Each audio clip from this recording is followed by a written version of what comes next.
The lawsuit didn't arrive with whispers or leaks. It arrived with a docket number, a filing date, and language sharp enough to cut through years of celebrity illusion. When George and Amal Clooney moved against Archewell, it wasn't emotional, it was procedural. And that's precisely why it rattled people who understand how power really works. Hollywood scandals usually bloom through tabloids first, but this one bypassed gossip and went straight to court, which is how you know something had already gone very wrong behind closed doors. The accusations weren't vague or theatrical, they were clinical. False endorsement, misrepresentation, donor diversion, unfair competition. These are the kinds of claims that only appear when lawyers believe the paper trail tells a story louder than any press release ever could. For years, Harry and Meghan operated inside a carefully constructed glow, one built on proximity rather than proof. They didn't need contracts if the public assumed alignment. They didn't need formal partnerships if donors believed credibility was shared. That strategy works in an ecosystem where perception travels faster than verification, especially when famous names appear in the same sentence often enough to blur reality. The Clooneys understood this game better than most because they mastered it long before Archewell existed. George Clooney's credibility wasn't built on slogans, it was built on decades of consistency, and Amal's reputation rests on something even rarer, measurable outcomes. When that credibility was implied, borrowed, and monetized without consent, it crossed an invisible line that Hollywood rarely enforces publicly. The moment this lawsuit became public, people inside donor circles began revisiting conversations they'd brushed off before. Invitations that felt slightly forced, materials that sounded collaborative without ever saying so outright, language that implied shared missions while stopping just short of claiming legal partnership. That gray zone is where modern celebrity philanthropy thrives, but it's also where it becomes most dangerous. The Clooney Foundation for Justice didn't act because of pride or rivalry. They acted because confusion had turned into consequence. Money moved. Donors redirected funds under assumptions that were never corrected. Silence became complicity, and that's when institutions act. What makes this story different from the usual Meghan and Harry controversy cycle is who pulled the trigger. This wasn't a tabloid editor, it wasn't an anonymous source, it was a foundation led by a human rights lawyer whose entire career is built on precision. Amal Clooney doesn't accuse without documentation, and she doesn't file unless the risk of not filing is greater than the fallout of exposure. That calculus alone should tell you how serious this is. When people say this lawsuit changes everything, they're not being dramatic. They're acknowledging that the rules of celebrity insulation no longer apply once federal courts get involved. Behind the scenes, this wasn't sudden. Tension accumulates quietly in elite spaces. Donors talk to one another. Boards compare notes. Reputations are weighed long before they're challenged. The lawsuit simply made visible what had already hardened into distrust. For Harry and Meghan, this wasn't just another criticism to dismiss as negativity. It was an institutional rejection, one that reframed their post-royal identity from aspirational disruptors to potential liabilities. And once that label appears, it sticks, not because of public opinion, but because of how power protects itself. To understand why this hits so hard, you have to understand how elite philanthropy actually functions when cameras aren't around. Foundations don't compete for applause, they compete for trust, and trust is finite. Every time a donor believes their money is going somewhere reputable, something else loses out. That's why implied alignment is so powerful and so dangerous. You don't need to lie outright, you just need to let assumptions breathe. Archewell's brand thrived on that oxygen for years, floating on royal residue, Hollywood access, and carefully framed associations that suggested more substance than they ever confirmed. What the Clooney filing exposed is that ambiguity isn't harmless. When donors attended events and saw familiar names orbiting the same cause, they didn't scrutinize footnotes. They assumed governance, oversight, and shared standards. That assumption is what the lawsuit calls deception, not because anyone said the wrong words, but because the right clarifications never came. In law, omission can be as powerful as misstatement, especially when money is involved. That's a lesson Meghan and Harry are learning the hard way. There's also a deeper irony here that many missed. Harry has spent years condemning institutions he believes misuse power, yet this case argues Archewell did exactly that, leveraging proximity instead of transparency. The contrast is brutal. Publicly, the Sussex brand is built on accountability and ethics. Privately, according to the filing, their foundation benefited from confusion that disadvantaged a group actually doing the work. That contradiction is why this lawsuit landed like a thunderclap. It didn't just allege misconduct, it challenged narrative integrity. Hollywood noticed immediately. Silence followed, not because people were shocked, but because they were calculating. No one wants to be next to a foundation under federal scrutiny. Invitations dry up quietly. Endorsements vanish without explanation. This is how reputational quarantine works. It doesn't require statements, it requires absence. And absence speaks volumes in rooms where access is currency. For Meghan, this moment is uniquely destabilizing. Her influence has always depended on momentum, on the idea that she's moving forward into bigger rooms with better allies. Lawsuits reverse that motion. They force everyone to look backward, to re-examine timelines, language, and intent. That's dangerous territory for a brand built on reinvention. You can reframe criticism, but you can't reframe discovery. Emails don't forget. Decks don't reinterpret themselves. Donor communications tell stories long after press cycles move on. Meanwhile, the Clooneys didn't grandstand. They let the filing speak. That restraint amplified the impact. It signaled confidence, not aggression. This wasn't a feud, it was a correction. And corrections hurt most when they come from people who once stood close enough to lend credibility. That proximity, once beneficial, is now Exhibit A, turning borrowed trust into documented liability, with consequences that won't disappear quietly. And those consequences extend beyond courtrooms, reshaping alliances, freezing funding, and reminding everyone watching that credibility isn't inherited, leased, or assumed. It's earned daily, audited constantly, and lost the moment clarity gives way to convenience or calculation alone permanently.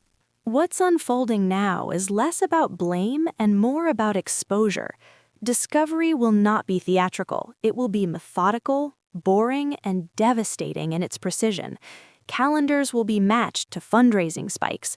Language will be compared across drafts. Logos, placements, and phrasing will be analyzed not for intention, but for effect. In court, how something was perceived matters as much as what was meant. That's the nightmare scenario for a foundation that traded heavily in suggestion. This is where Meghan's public instinct to control narrative collides with legal reality. Courts don't care about lived experience or personal truth. They care about representations, reliance, and damages.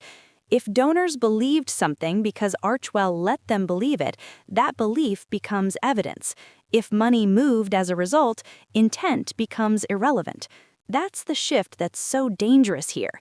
Once you cross into federal litigation, storytelling stops working. Paperwork takes over. Harry's position is even more fragile. His credibility was already strained after years of litigation, interviews, and contradictions. This case reframes him not as a whistleblower against power, but as someone who benefited from blurred lines while condemning others for far less. That hypocrisy will not be lost on a judge or a jury. It also won't be lost on the public, especially donors who value consistency over charisma. What makes this case unusually chilling is who filed it. Amal Clooney isn't just a lawyer, she's a symbol of restraint, precision, and institutional seriousness. When she puts her name on a claim, it signals that informal remedies failed. That line had already been crossed. Whatever conversations happened behind the scenes, they didn't result in correction. They resulted in escalation. That alone tells you how entrenched the issue became. The ripple effects are already visible. Corporate partners quietly distancing themselves, boards requesting additional disclosures, journalists rereading old press releases with new eyes. Every time Archewell referenced shared values or aligned missions, those phrases are now liabilities. What once sounded aspirational now sounds evasive. Language doesn't age well under scrutiny, and this language is aging fast. There's also a reputational asymmetry at play. The Clooneys can absorb noise. Their foundation has institutional depth, diversified donors, and measurable outcomes. Archewell doesn't. Its identity is inseparable from its founders. Any damage attaches directly to Meghan and Harry, not a mission that can outlive them. That makes every allegation existential. This is why the lawsuit feels like a turning point, not because it will necessarily end in a dramatic verdict, but because it changes how every prior move is interpreted. From borrowed access to implied endorsement, from friendly proximity to competitive advantage, the story rewrites itself in real time. And once that happens, control is gone, momentum reverses, silence deepens, the room gets colder. In that cold space, perception hardens, allies recalculate, and the cost of suggestion becomes measurable, payable, and public, turning what once felt like clever branding into a cautionary lesson with consequences that will echo long after the filings close. Behind the scenes, the panic isn't loud, it's logistical. Lawyers ask for servers, backups, archived drafts, internal chats. Staff members are told to preserve everything, including messages they assumed were casual. That's how discovery works. It doesn't chase villains, it inventories behavior. And when behavior spans years, patterns emerge whether anyone wants them to or not. This is where donors re-enter the story, not as faceless checks, but as witnesses. People who can say they gave because they believed two institutions were aligned. Belief doesn't need to be manufactured outright. It only needs to be reasonable. If materials placed names side by side, if events created visual cues, if silence allowed misunderstanding to linger, the law recognizes reliance. That recognition converts confusion into damage. What complicates matters further is timing. The fundraising peaks align with moments of maximum proximity, appearances, quotes, shared stages, sympathetic headlines. Each instance alone looks harmless. Together, they form a slope. Courts are trained to see slopes. They ask whether alternatives existed, whether disclaimers could have clarified, whether corrections were delayed because ambiguity was profitable. Those questions don't require malice, they require math. Meghan's brand has always leaned on moral authority, on the idea that intention redeems execution. In court, intention is background noise, execution is the foreground. Did communications imply partnership? Did audiences interpret endorsement? Did money move? If those answers are yes, the narrative collapses into accounting. That's why public defenses feel thin. You can't Instagram your way out of a ledger. Harry's dilemma is quieter but sharper. His activism rests on credibility borrowed from institutions he criticizes. When one of those institutions challenges his foundation, the contradiction becomes visible. He's argued for accountability while resisting it. He's condemned power while benefiting from proximity to it. Jurors understand that contradiction instinctively. It reads as unfairness, not complexity. Hollywood is responding the way it always does, by stepping back. Invitations pause, joint photos vanish, calls go unanswered. No announcements explain the distance because none are needed. Distance is the message. It protects everyone watching to see how this ends. That social freeze is often more damaging than a ruling because it drains momentum without leaving fingerprints. What remains is process. Depositions, exhibits, comparisons, the slow, unglamorous grind that strips aura from everything it touches. When that grind finishes, outcomes follow, whether by settlement or judgment. Either way, the lesson will be the same. Borrowed credibility is a loan with interest. If you can't show the contract, the bill arrives anyway. And when the bill arrives, it isn't negotiable by charm. It's enforced by deadlines, penalties, and precedent. That's the difference between influence and institution. One fades when challenged, the other endures because rules defend it. This case sits precisely at that boundary, testing whether visibility can substitute for verification, and whether good intentions can excuse structural shortcuts. History suggests the answer is no, and the paperwork will make that answer permanent. That reality now frames every decision they make from this moment forward in court.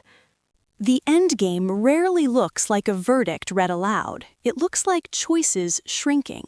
As discovery advances, options narrow into 3 lanes: concede quietly, fight publicly, or redefine entirely. Each lane costs something different, but none are free. Concession preserves time but spends reputation. Litigation preserves pride but spends cash and attention. Reinvention preserves momentum but demands truth, because audiences smell evasions faster now. For Meghan, the pressure is narrative collapse. The philanthropic persona depended on moral clarity and borrowed authority. When that authority is questioned, the voice loses its echo. Statements that once sounded principled begin to read as defensive. Silence, once strategic, becomes suspicious. The brand math changes because trust is a multiplier. When it dips, every campaign yields less. That isn't cruelty, it's economics.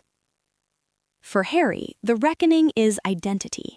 He positioned himself as a reformer standing outside institutions while benefiting from their symbols. This lawsuit forces alignment. Either institutions matter, with rules and consent, or symbolism does, with vibes and implication. He can't argue both without looking unserious. The public may forgive confusion, but donors do not. They fund clarity. The Clooney side understands this dynamic intimately. Their move wasn't theatrical, it was corrective. By choosing court over conversation, they reset the frame from celebrity to compliance. That frame attracts allies who value predictability. It also discourages freeloading. Institutions survive by drawing lines early and enforcing them consistently. This is consistency made visible. What follows will be quieter than headlines suggest: discovery schedules, motions arguing over language, comparisons of archived web pages to current disclaimers, expert testimony about donor perception. None of it glamorous, all of it decisive. Outcomes emerge from accumulation, not revelation. That's why influence struggles here. It prefers moments. Law prefers records. The larger lesson will outlive the parties. In modern philanthropy, adjacency is not alliance. Inspiration is not authorization. Visibility is not verification. Those distinctions sound pedantic until money moves. Then they become urgent. Foundations that thrive will overcorrect toward clarity because ambiguity has become a liability. That shift will reshape how celebrity causes operate. When this concludes, there will be statements about shared values and mutual respect. There always are, but beneath them will be a recalibrated map. Some doors reopen later, some stay closed. Momentum returns unevenly. The audience moves on, but the sector remembers. Paper remembers longest. If there is a moral, it's simple and unromantic. Credibility must be earned where it's used. Borrowing it without permission is not clever, it's expensive. The bill arrives slowly, then all at once. And when it does, the only currency that pays is proof. This ending does not crown villains or heroes, it calibrates systems. The audience will argue motives, but the record will speak behavior. When dust settles, what survives is process, precedent, and a clearer boundary for everyone watching. That clarity may feel harsh, yet it protects causes that actually work, ensuring future generosity travels with consent, accuracy, and accountability instead of assumptions. Lessons endure long after cameras leave, quietly, always.